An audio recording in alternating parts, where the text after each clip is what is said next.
This is World Awakenings, the fast track to enlightenment with your host, Carl Gruber. World Awakenings is a podcast dedicated to opening your mind, your heart, and your eyes to the fact that the world's population is now, more than ever, awakening to all things spiritual, metaphysical, and enlightening, and just how they play an all-important role in our daily life. So join Carl on this enlightening experience as he interviews metaphysical and spiritual experts to discuss, debate, and delve deeply into the hows and whys of this worldwide awakening. The law of attraction states that everything is energy and that like attracts like. True spirituality states that the only true reality is that of oneness, unity, and unconditional love and forgiveness. Together, these two are attached at the hip and perform a beautiful symbiotic dance together. Hi, I'm Carl Gruber, author of the brand new book, True Spirituality and the Law of Attraction, Beautiful Symbiotic Relationship. This is a book that will show you how to build a rock-solid personal foundation based on unchanging, eternal, universal truth that shows you how to become a consistent co-creator with the universe to create the life you love to live and live to love.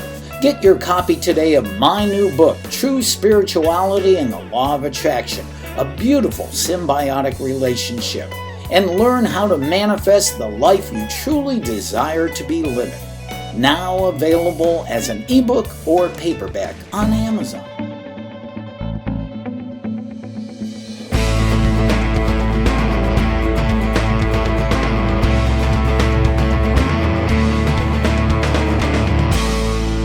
It is time for another broadcast of this podcast, World Awakenings, the fast track to enlightenment. Hi, I'm your host, Carl Gruber, and for over 4 years now, we have brought this show to the world seeking an answer to the question, why now more than ever are the people of the world awakening to all things spiritual, metaphysical, and enlightening?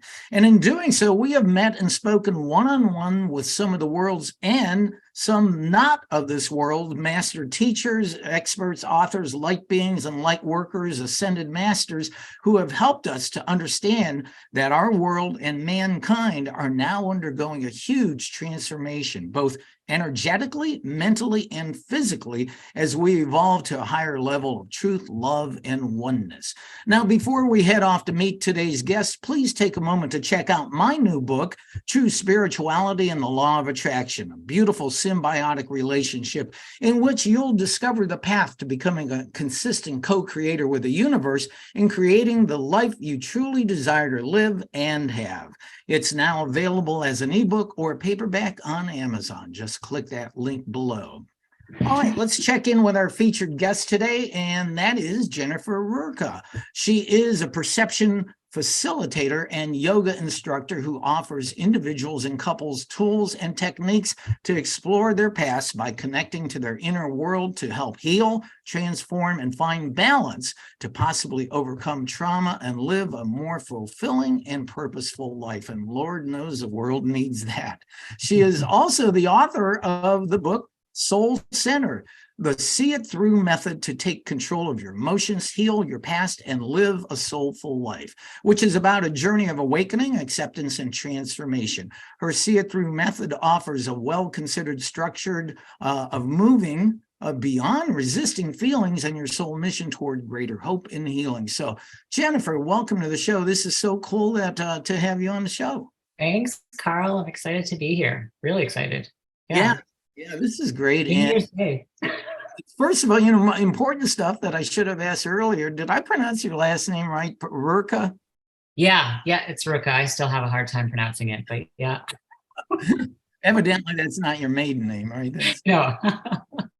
So, well, anyway, I've only had a chance to read a little bit of your Soul Center book. I can't wait to get a chance to read the whole thing. But from what I have seen, you have had an interesting journey getting to where you are now as a perception facilitator, yoga instructor, and now a published author. What was the journey like in your life that brought you to this beautiful place in your life where you're now able to help others and yourself?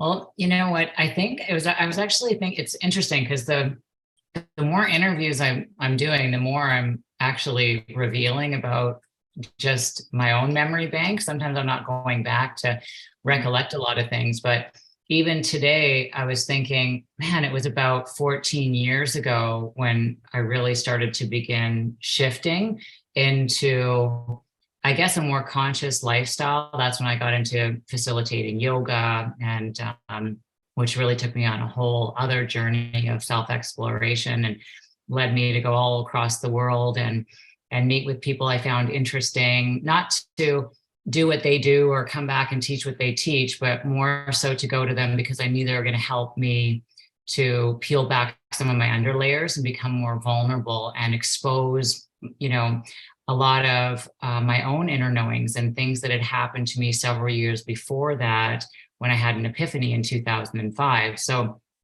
14 years ago kind of was the start of more of a conscious journey, but 2005 was actually when, I guess some people will call it an awakening. I'm just calling it an epiphany. I don't know what to call it, but my life was going really crazy at that point. I was drinking every single day. I was bartending, and every night to a bartender, like 10 shots is normal, like it's like we're not passing out. But so you just start numbing yourself out more and more. And then you ask yourself, like, why am I in this industry? Why am I in this job? Why am I drinking this? And there's no coincidence. Like, we vibrationally align to what it is that we're thinking and feeling and emitting from the electromagnetic field, and then affecting the quantum field and lining up with the birds of a feather, right? People that are like us and like-minded. And so I was in a dysfunctional job as far as the drinking part of it went. Wouldn't have been dysfunctional if I wasn't drinking, but it was just feeding my emotional unwellness at that time. So I had been doing that job for several years, and it got to a point where during the last year, I wasn't even working. I couldn't even go to the bar because I was blackout drinking. And before, I was drinking just in the evenings when I go to work. Then it got to the point where I was drinking day and night. And so I would wake up with the same kind of hungover thinking, like, oh my God, what happened the night before? I don't remember anything. That horror of, if anybody drinks will know that. But anyways, and so one of the mornings I woke up, and that was all normal, not remembering what happened, feeling extremely hungover. But what was very abnormal was this stabbing pain. It was coming up from about my collarbones down and across my chest, all the way to my waist. And so I made it down the stairs to my couch, and I was sitting on my couch. I could see my cell phone was over at the other end of the couch, like further than an arm's length away. And there was also a bottle of schnapps on the other side on the table, half drank. And I'm sitting there thinking, oh my God, this pain is excruciating. And the unwell part of my head was like, yeah, so just have a few swigs of that schnapps and then maybe it'll go away. So I literally took a few guzzles of this, and within a second, like, it all came back up all over me. And I went to go stand up to get something to clean it off. And Carl, I was cemented to the couch, like paralyzing pain. And I remember I couldn't even turn my head. I just looked to the right to see my phone. And I thought, holy shit, I'm having a heart attack. And the second that I thought that, I heard a voice that seemed not my own say, yeah, and that's okay. And it was like, I just let go. Like, it was like, not because I was consciously doing it, it just happened. Like, I just felt so much peace in hearing those words. And as soon as I let go, everything went white. So there was no body. I had no body. There was no condo that I was in. There was no nothing. It was all white. And I've come to learn, like listening to some other people's near-death experiences, that they always go through a tunnel, or there's some sort of like system to get to this place, but it just was there. And to me, that space is the timeless. The mind is the construct of time, right? We make everything so linear here, but when we truly surrender and let go, which is what I feel like I did in that moment when I heard that voice, we're not in time anymore. We're amidst the timeless. So all time collapses. And so I was bathed in this white light where I heard two voices. One was a man, one was a woman, but they weren't separate. And they were speaking simultaneously at the exact same time, but I could tell it's two very distinct voices. And during their talking to me, it was like I could feel everybody's concerns at that point. Everybody that was like, you're killing yourself, you're dying, my family, and it's not. Everybody that I thought was speaking a different language, like, what's the problem? And then I could feel all that. Like I could see images in my mind, but feel their feelings or whatever it was. I could feel it. And so those voices also told me this was the one chance I was being given. There was no more chances for this. But it was in a very loving way. It wasn't in a threatening way. It was very loving. Do you want to come back? Do you want to go? This is it. And so I remember feeling I wanted to come back, but I don't remember coming back out of that. I don't remember if it was days later or a week later. Like I was explaining this to a guy in a podcast the other day. I just don't have the recollection of initially what happened or how I came out of it. I just remember having one moment on the phone with the person, telling him to come over to my house. We needed to talk because I couldn't hang out with this person anymore. It's very toxic. Because like I was saying, the birds of a feather flock together. I was hanging out with some very dangerous, not well people, in my life at that time that didn't have my best interest at heart. And I certainly didn't have theirs. I was out of my mind, So that was the first thing. And I'm guessing that was several days later, but I'm not sure. And so when I came out of that though, I went from blackout drinking day and night to not having one desire to drink. Not an iota, nothing. Wow. Like it was like somebody came in and pushed the reset button. Yeah.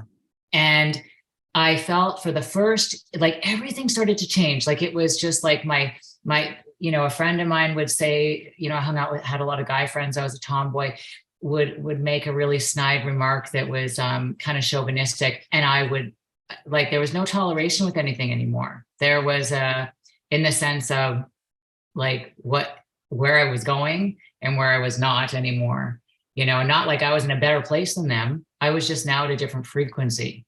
Mm-hmm. And so I was in a different stage of learning at that point. And so I started to break away from a lot of people at that time. And during that first year, it literally felt like I had light blowing out of the top of my head and my hands. And I didn't do yoga or anything at that time. So I had no body awareness, no understanding of metaphysics or spirituality or anything. And I remember one of my girlfriends, her mom's friend did Reiki and said to her, oh, well, I don't know what she's talking about. Light comes in, doesn't go out. And I said to her, well, I don't know, light's blowing out of the crown of my head and my hand. So I had nobody to talk to about it. And my friends, I remember at the time, thought I was a witch or something. They're like, how do you know these things about people and what's going on? Because I literally started to have knowings about certain people. I wasn't trying to look for anything. All of a sudden, I would just know something. I remember a friend of mine, it was actually a guy I was dating, called me up. And because all this, I don't know what other word to say, but weird, weird means supernatural anyways, but all this weird stuff started happening. So he was aware of this. And so he called me up one day and said, yeah, my roommate wants to go out with this girl, but he's really wondering if she's the right girl for him. And I'm like, well, if she shows up with yellow flowers, he'll know she's the one. And that night she came to his door with a bouquet of yellow roses. Oh, so it was like all these random kind of weird things like that were happening. Yeah. And then the bigger ones that were happening were merges. And I wrote about it in my book. I think it was chapter 7. It's called After the Whiteout. where I had an experience with a guy that now I know the word is called clairtaction. He put his hand on my shoulder that day and I didn't know him, but I went home that night and knew all these personal things about him. When I went to sleep, I had a lucid dream. Wow. And then that took me on a journey with this kid of repairing, or I guess you can call it healing work, that we did this soul dance together that unfolded over a couple weeks and set him free from a lot of mental and physical suffering that he was going through at that time. That's almost like your first client. It really, oh my God, I love you said that, Carl. Yes. And I didn't know anything of what was going on or what I was doing at the time. That didn't happen until, like I said, it was 14 years ago. I got on that journey just to really want to heal my own thinking. Because after that experience, like I during that first year, yes, it was very blissful. I'm just going to pick up my dog here. He's driving me crazy. It was very blissful. And there was moments where I would literally lose myself just staring at the sky for hours, looking at the river, like I was maybe out of my mind. I don't know, like maybe that was out of my mind, but I felt so peaceful and blissful and in a state of one. But at the end of that year, it all crashed down and I went into what felt like a black hole. So that's why it wasn't until years later when I got into yoga that I was like, I really want to, heal all this repaired thinking that took me on another journey. I was going to say, you weren't out of your mind. You were coming into your right mind. Yeah, I love that. Yeah. What you, in your book, you state this evidently, I didn't realize it was actually an NDE, a near-death experience. You call it a whiteout. And yes. So many experiences, NDE experiences that I have read, when they merge with all that is, they feel no sense of time. There's only eternity and unconditional love and joining in unity with everything. And so when you come back, you just can't go back to that old sense of egoic 3D personality. It doesn't make any sense to you anymore. Well, and it didn't, because like I said, it was only for the first year that I felt that way. And then after that, I have no idea why or what happened, but I didn't feel that way anymore. And I was still having these knowings about people, or whatever you want to call them, merges with people's conscious. But I was kind of shutting it down at that point because I was more so now at the end of that whiteout year, I was really starting to become heightened about how much anger I had in me, because when you're drinking, you're masking all that emotional stuff. I didn't realize how pissed off I was at my mom and my upbringing. I was pushing all of that down and drowning it with the alcohol. So then when the whiteout phase ended, it was like I was just angry. And I was pissed off and I was sad and I was feeling all these feelings and I didn't know what to do with them. I was like, but I still didn't have a desire to drink. Yeah. So that was the good thing. That lasted for about 8 years until I went to the Monroe Institute and was using accelerated binaural beats for meditation, that started to change. And I noticed that when I came back from there, I started wanting to drink alcohol. So I'm not saying the Monroe made me want to drink. I'm just saying that whatever we're still working on will align to, so that I really believe the Monroe helped pull that out of me. And then I had to self-reflect on that emotional unwellness over the course of a couple more years after that, so that it wasn't just the whiteout resetting me with alcohol. I had to do it on a conscious level after that as well. But it definitely wasn't like and it's interesting, I didn't write about it being an NDE in the book, because I find like sometimes we can make things so big. That's why I was very short with it in the book. We can dress things up, and then some people will think, oh, well, make a bigger deal out of it than it is. And we can do that with all sorts of spiritual things, or what we think is spiritual. And it's like, well, this did happen to me, but it was also out of a lot of trauma and a lot of pain. And I still feel like we can get to those states of consciousness without having to have something traumatic happen. I feel like we can have moments of clarity, Like that. waking up in the morning. I maintain that myself too, that, it seems that to come to some kind of epiphany where you change to a new you, it seems like most people have to go through some form of catastrophe or catharsis. And I maintain that because we have free will to choose, if you choose properly, you don't have to go through a catastrophe or a catharsis. Unfortunately, the way we're grown up and trained and programmed, it seems like we have to come to that point in order to make a big change and come home to our right mind. 100%. Yeah. I think I was just going so fast down the wrong lane in life that for me, it was, this is a do or die. This is a reset. You're still going to go back to feeling screwed up, and even more so because you're going to be feeling all this stuff now that you're not drinking.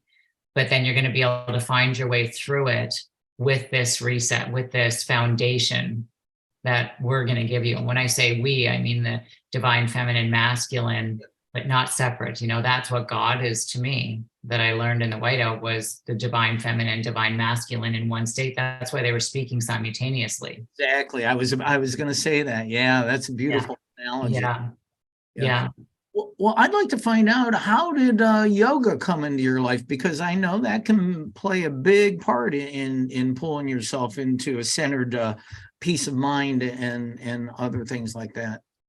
Well, it was during that time of the whiteout that I remember driving by a yoga studio. It's a hatha yoga studio.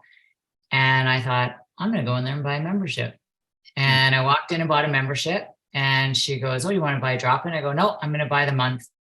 And she goes, okay. And I'd never done yoga. So I went in and I went every single day. Wow. And I kept going every single day. And then the ladies in the class, because I guess it was a slower yoga, the hatha, they said, you need to go to the yoga studio down the street. It's faster for younger people. You're too young to be here. I thought, I like being here. This is really, what do you mean? And but anyway, so I started bouncing around to the different yoga studios, and really, again, it was, you know what, actually, Carl, now that I'm talking, like I'm saying, I'm kind of realizing things more through these interviews. That could also be why I crashed, was the yoga, because the yoga starts to open you up, right? So the body, the energy body is like layers of an onion. So you start stretching into the muscles, there's energy there. You're going to start to expose more of your programming, expose more of your feeling. And so it could have been that actually that was a catalyst to that sort of state of bliss collapsing on purpose, to create purpose, because then it really encouraged me to hit rock bottom sober, in a sober mind frame, and then climb my way back up on my own without the whiteout's assistance after that, to really, but like I said, to still have that foundation from it. Well, you beat me to one of my questions. I was going to ask why and how does yoga work in raising one's spiritual understanding and helping a person to increase their self-image and self-worth? And you pretty much just answered it right there. Yeah, it's such a beautiful thing. And I tell the participants in my class, listen, if you're using yoga as a distraction, you're not in the right class. If you said to yourself, I got to get out of my head today and go to yoga, then you're not doing yoga, because yoga is mental. It's all emotional. And we know that because your body didn't drag you to the class today. Your thinking did. Yes. So what is operating the vehicle? It's literally like mimicked, the two go hand in hand. I believe that the physical body, the human, is the evolvement of the soul. So we shouldn't look at it like, oh, it's just the body. I'm going to go back to the light after this, and I'm not, I'm going to be in an intangible state. No, this is the evolvement of the soul. That the proof is in the pudding. Here it is, and it's for me, what I believe is soul purpose is to feel our feelings. Otherwise, we wouldn't be in these chemical suits, chemicals representing feelings. And so essentially, that's what the foundation of my whole book is about, is how to feel our feelings through. Like there's a method in there that I call the S.I.T method, which is an abbreviation for see it through, it being the negatively charged belief. And it shows us, S.I.T 1 simply gives us the ability to understand how time is linear, how we're actually in control of time, how time happens simultaneously, how to put a positive and a negative together. But S.I.T 2 really instructs us on how to feel our feelings through to exhaustion. In other words, not just for me to have this feeling and I go, I'm angry. Oh, I'm going to be angry. And then I'll scream and yell in my car and then it's over with.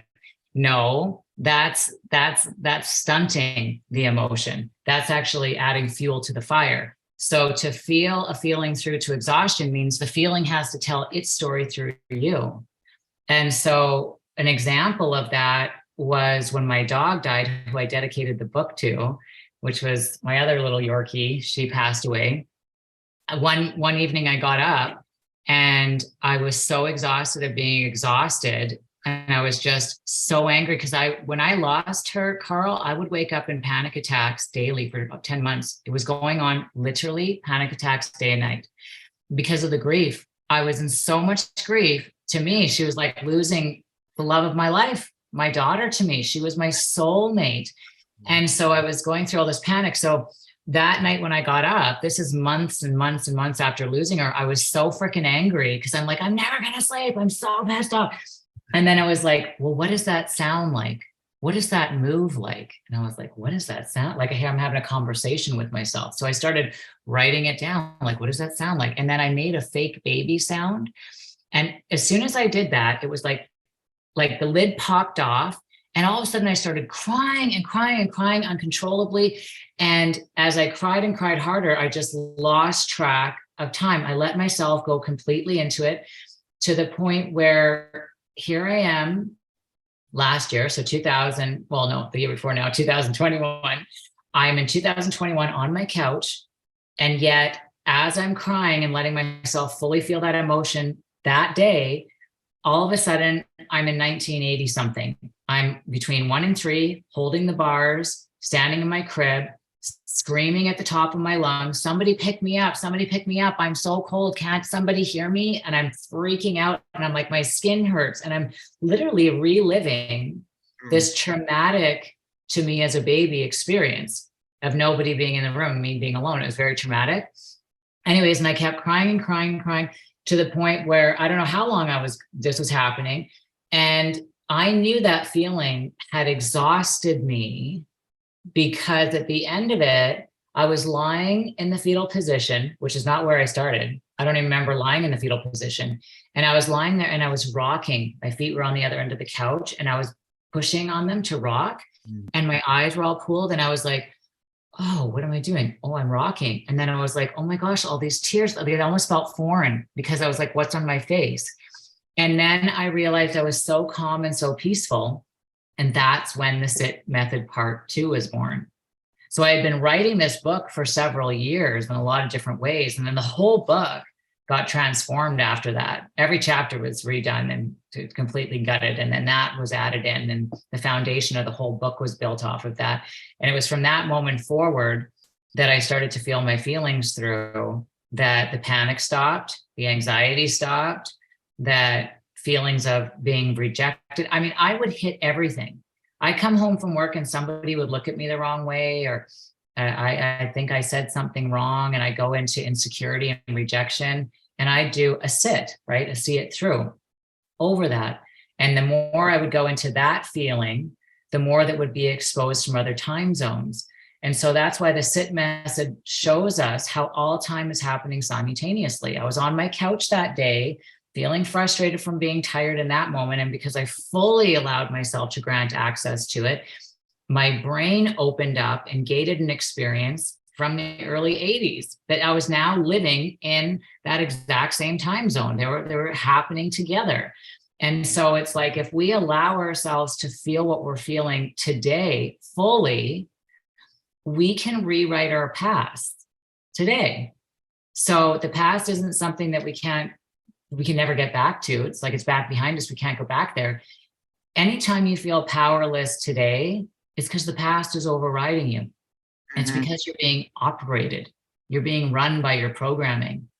And so that's why it is so crucial to me to sit, to see those struggles through, because when I don't, I'm semi-conscious to reality. And if I'm semi-conscious to reality, I'm living in reality, like I explain in my book, which is a movie state of mind where all the negatively charged reels are spinning me out of control, making me feel powerless, because my power is being dictated by a program. So when I sit, I'm essentially taking my power back, is what I'm doing. I kind of went on a little rant there. What a great perspective. So the See It Through method is basically a huge release, a release of all this negative stuff. And yeah, wow, that is just incredible. What an experience. You should write a book about it. Oh, wait, you already did. Wow, that is really incredible. But I do have this question. What exactly, because this is one of the first things I see on your website, what is a perception facilitator? Okay, so I'm glad you asked me that. So that is what I do now. So when kind of going back to talking about that experience during that first year of the whiteout, where that guy touched my shoulder, and then I had these knowings, I met with his soul or part of his conscious in a lucid dream, and he told me things about himself at that time that then took us on a journey of healing. So that's not something that happens that I can control. That happens very rarely. Very rarely. Normally, when I work with clients today, it's more of, it's not that same merge where I'm literally in the dream having a conversation with this person, and it's not even a dream, it's such a lucid state.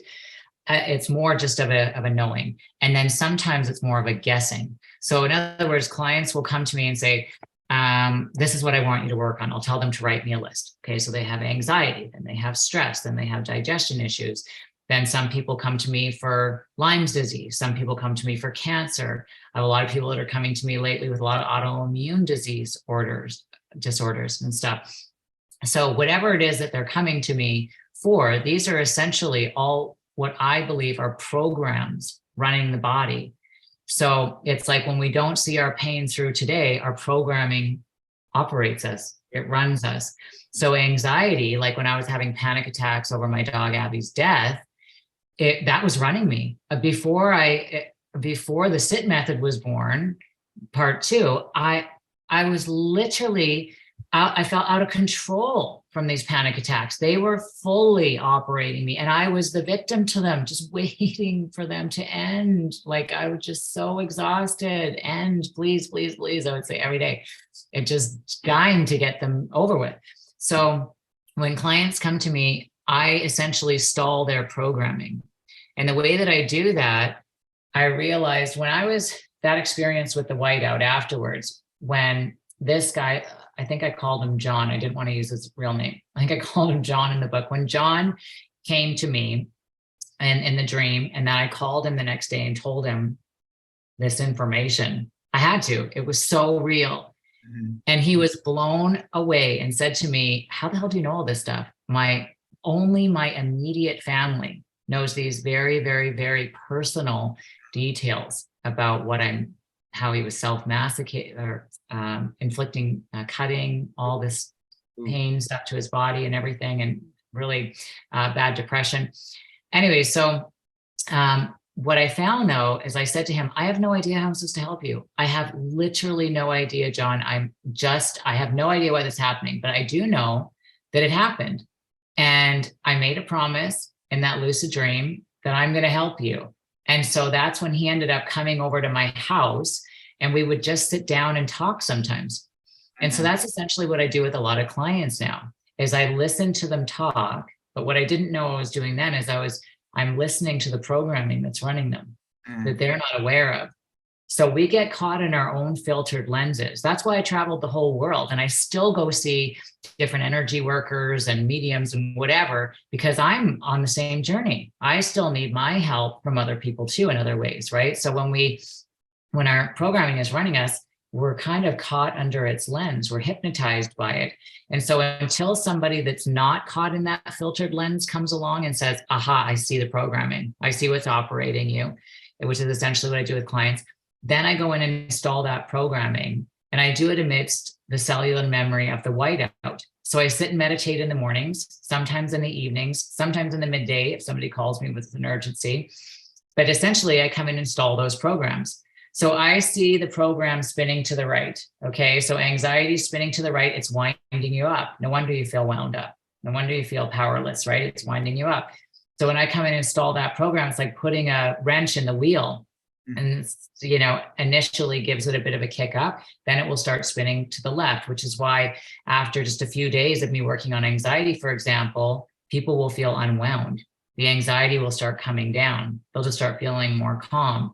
So I'm not going in to heal their body. I want to be clear on that. I'm going in to install a program on an energetic level just by focusing in on that and then sitting amidst the whiteout, which I believe is me connecting with that source of God and becoming a conduit for them to repair their own bodies. I'm just stalling it. Now their body is starting to produce different chemicals and hormones for them to feel and think differently, which is why I call what I do perception facilitation.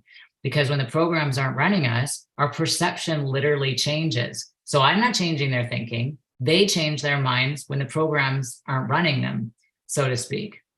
Yeah, You described that really well. You really are a facilitator. But I found it fascinating that earlier, I think you called it your reality, almost like a film reel or something. Most of us are driven from past thoughts and experiences. And according to the law of attraction, more of what you keep dwelling on, if your thoughts and your energy is dwelling in the past, more of that must be sent to you to create your current reality. But, I told you I'm a student of A Course in Miracles, non-dualistic spirituality. And the Course clearly states the past is gone. It can affect me not. So if you can truly let it go, and just live in the moment and understand that that's done with. There's no real time. There's only now. And, I'm glad you brought that up because, see, the thing is that we can't just let go of it. That's the thing. Yeah. So I always say it's like until you can feel it out and deactivate the negative charge, which is the feeling that's making you feel fear in the first place. That's what the negative charge is. It's fear. So the law of attraction, I believe in that too, and it's wonderful. One of the things, though, that I say to my clients is if you're terrified of dying because you have cancer, if you're terrified of this, don't focus in on the positive and try to get away from it because you will create more of what you don't want. And you won't be able to sustain positive momentum until you deactivate that charge. Until you deactivate that charge, it will continue to override you today. And so that's why people can't sustain momentum. Mm-hmm. So I always say, if you're terrified of something, let that feeling move through you to the absolute fullest until, like me on my couch, rocking myself in the fetal position, till that feeling has exhausted itself through me. It's got to tell the story through me. What happens is when we feel the feeling through fully, we allow it ourselves to have a full-blown tantrum with it, okay, essentially, and we feel it through. When we deactivate that negative charge, what's essentially happening is we are reintegrating that feeling back in. So when we don't want to feel something, we push it out. That's non-acceptance. I do not accept you. I'm going to push you out here because I don't want to feel you. Okay, so now I'm creating a lack of self-acceptance in myself. Well, what's that going to do? It's going to make me a slave to my environment. Now, Carl, I need you to tell me what an amazing job I did on this podcast. Then later on, I got to go home. My husband better tell me he loves me. And when I go to work next week, everybody in the class better tell me how fabulous that class was. Because now I am, like I said, a slave to the environment. I need you to fill up my self-acceptance cup, which is never going to happen. That's a black hole mindset.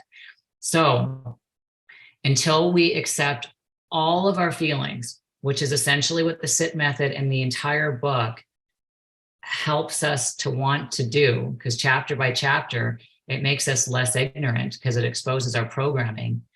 The more that we feel our feelings through, the more that we accept them back in. We reintegrate those feelings.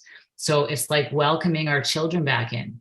I'm not a parent, but I would never say to my child, get out of here. I don't want to hear your problems. I'd be like, no, come close. I'm here. And so it's like, think of the feelings you don't want to feel, like your children. You want to console them and bring them back in, and not by saying, oh, okay, I'm going to feel you a little bit and I accept you. You can't just bullshit your way into things. It has to be authentically grown. There's a lot of talkers, but very few walkers. And if you really want to do what I call the soul work, which is what we have this purposeful chemical suit for, is to feel our feelings through. If you really want to do the soul work, you'll feel your feelings through to the point where they're no longer in control of you. They're no longer in charge of you. And then you're serving your soul's purpose, which is why the more that you accept how you feel, the less purposeless you're going to feel out there. So many people are running around going, what's my purpose? And I got to get educated and I got to go find this career and I got to go do this out there and so I'm deflecting from feeling in here. But then all the feelings end up spilling over into our relationships. We get divorces, they spill out into our jobs, we get fired, we get bankrupt, whatever it is. All this stuff spills out because we're not serving the soul purpose, which is to have a human experience, which is what all the feelings are about. And so it's like, oh, no. I don't want to feel those feelings. Why are you telling me to feel those feelings? Do you know how long it's taken me to not feel these feelings? I have done everything not to feel these feelings. I have meditated for hours and hours, days on end, gone to Vipassanas, whatever it is. And it's like, and that doesn't make you better though. That's why, again, if we really want to heal, we have to feel. So everything you're saying, I really, really like it. I really, and I've had other guests talk about facing your feelings and meeting them face to face. But honestly, the way you explained it for me for the first time, it really seems to make quite a bit of sense. So I like the see it through technique. One other thing I do want to check into, and you just kind of mentioned the word, there's a couple chapters in your book. What part does meditation play in healing for yourself or your clients? Well, meditation to me means listening. So I remember when I did my first few yoga teacher trainings, they would always be like, focus on your breath, focus in on a mantra. Don't listen to what's going on the outside. Just breathe, focus in on that mantra, and let the outside world disappear. Or this is my favorite, observe your feelings. That was another one. So one day in 2020, because we had a lot of time in 2020 to sit and reflect, I would sit on my couch, literally, Carl, for hours and hours and hours a day. And whether I was meditating, whether I was automatic writing, whether I was just staring at the wall, because nothing is so transformational. But anyways, during that time, my next door neighbor, he was building something in his backyard, and there was hammering and sawing and this and that. And my walls are really thin. It literally sounded like he was in my living room. So here I am on my couch, and I'm like, meditating in the way of like, just drop everything on the outside. Don't listen to anything. Go inwards, right? And I'm like becoming more and more enraged. And I'm like envisioning myself going out there telling him to shut the what up. So literally just before I got off my couch to do that, I heard the words, let it be, which I was like, let it be. And then it was like, yeah, let all sounds in. Just let it be. Once you let all sounds in, it'll just be. So I sat there and I began listening to the sound. And as I listened to the sound, I was like, listen to the in-between sounds. Listen to all the sounds you can't hear. Just listen to everything. And as I started listening over the course of several days, I could feel and hear the ether, like the vibration of the fabric of the universe, like what's in between us, or you call it the quantum field, I don't know, right? But it's just that fabric.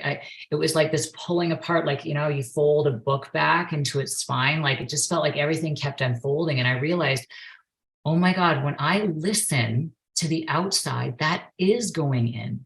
If I just try to go in, I'm never going to get there because I'm avoiding the projection that's reeling out of me, which is what you know what I mean? So if I deny what's out there, I'm denying the inside. So as I began to listen to the outside, I went in. I went into peace and harmony. So I write about meditation in that sense, and also just some of the things that happened along the way. There's a chapter, Meditation Part 2, and that's when I do talk about going to the Monroe Institute and one of the experiences that I had there. It's a phenomenal place to go to for anybody that is interested in meditation and binaural beats and altered states and stuff like that. But what was really important for me to learn out of that too is that, a lot of that stuff is about leaving the body. And for me, I started to learn, years after I went there, like sitting on my couch that day and then having the epiphany to listen, that it's really not about leaving the body at all. And if you think about it, most of us are astral traveling 98% of the day anyways. And in my book, I call that the ghost. Mind in German means ghost. And so anytime we have a negative thought, anytime we have a stressful thought, anytime we're fixated, stressfully, even remotely out there, we energetically remove ourselves from the physical body. We turn into a ghost. That's the astral body. And so we're astral traveling. And I say to my students in the class, I say, so you could be in this room right now, physically, but because you're halfway across the city arguing with somebody, you're not energetically in your body, you're astral traveling. So you've turned into a ghost. So bring yourself back into the physical body, into this room right now, just by simply aligning to become aware of listening to the room, listening to yourself breathe, becoming aware of all of it right here and right now. And essentially what I believe happens is that we align more to the parasympathetic nervous system. And so we go more into repair mode, the more present we are. So when people come to my classes, I'm like, you can still be in this pose and be totally whacked out of your mind, totally stressed out in sympathetic mode, fight or flight. You're fighting the feelings that you're feeling. So you're energetically leaving the body. So if this pose is too tense for you and you're fighting it, you're going to flight. You're going to turn into a ghost and you're going to leave. You're going to be in fight or flight mode, sympathetic.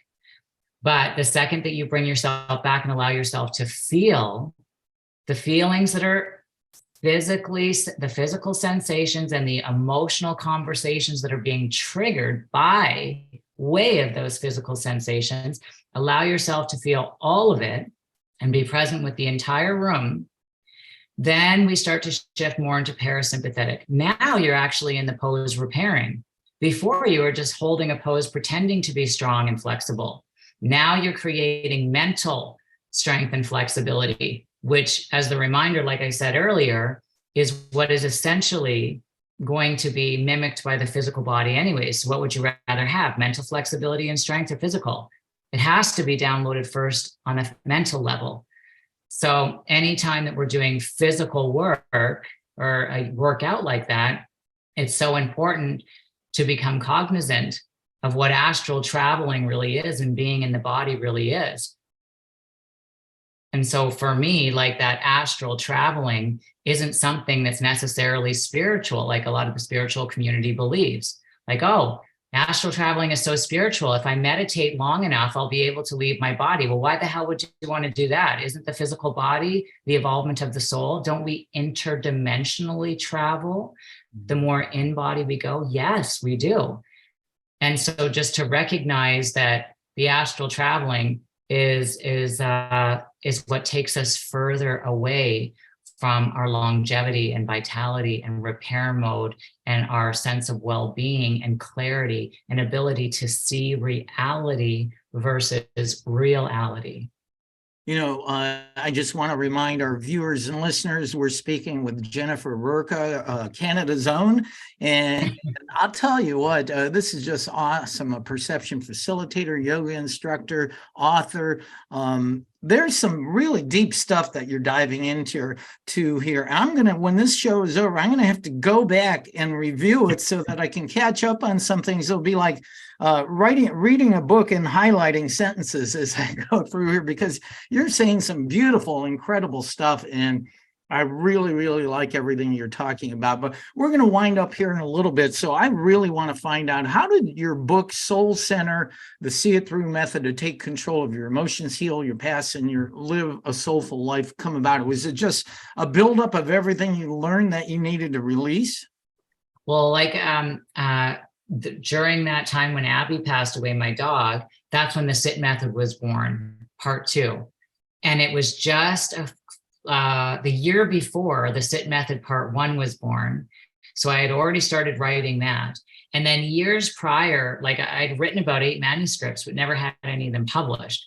And so after S.I.T 2, I was like, I'm scrapping everything I did besides S.I.T 1. And also what I call rewriting your childhood. There's a really, really great tool as well in the book. But so it was the accumulation of about 6-7 years of building up to this point of understanding all the little pieces that finally fit together into a puzzle, that I was essentially staring at in 2020 and 2021. Because I finished writing the book in 2021 in December of 2021. And then, I had to wait for editors and everyone else to get in order for 2022 to have it published finally. But yeah. I can relate, because you and I both published our own books in 2022. It's quite a journey just getting to that point, but it's very gratifying to get, what you want to share with the world out there. So, like I said, we're talking to Jennifer Rurka. Now, do you do, you're in Calgary in Alberta, Canada. Do you do one-on-one group or live or in-person sessions, or are you exclusively doing virtual work with people now? I know that's changed the world quite a bit. So everything I do is energetic. So when I energetically work on people to stall their programming, I'm not around them. I don't have to see them. I don't have to touch them. One thing I do to help integrate everything that's happening and for people to process it is I do talk with the clients once a week, sometimes twice a week, depending on how severe their illness is, whatever they're coming to me for is, but usually just once a week for the first couple months. So I do monthly memberships with people because I work on them daily. Mm-hmm. And so sometimes I have clients who stayed with me for years, some clients that stay with me for 3 to 6 months and then move on from there. It all depends, and it's a very personal, unique modality that I've created over the years. And I don't even know if I'd say I created it, because it was just essentially, like I said, the compilation of a lot of things that unfolded after the whiteout. So what an amazing story. This is just incredible. What you do, Jennifer, is just phenomenal. And you are positively changing the lives of so many people in a beautiful manner of awakening. And thank you for doing what you do. And thank you so much. One last thing, how can people connect to you? What's your website, and what's the best way to communicate with you? So people can reach me on my website, jenniferrurka.com. So Jennifer and then Rurka, Rurka.com. And yeah, you could leave me an email there and we can always have a phone call from there. Awesome. So, all right, Jennifer, thank you for being on the World Awakenings. What a blast. I love talking. Thank you, Carl. So happy to be here. Thank you.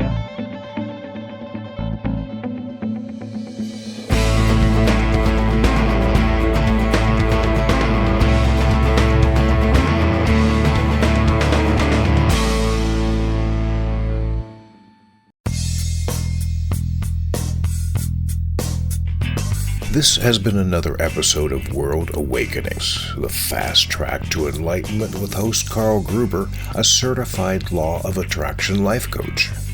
We welcome you to tune in to each and every episode of World Awakenings as we open your mind, your heart, and your eyes to the fact that the world's population is now, more than ever, awakening to the truth of all things spiritual, metaphysical, and enlightening, and just how much they play an all-important role in our moment-to-moment daily life. Much love and light to you, my friend, and thank you for tuning into World Awakenings.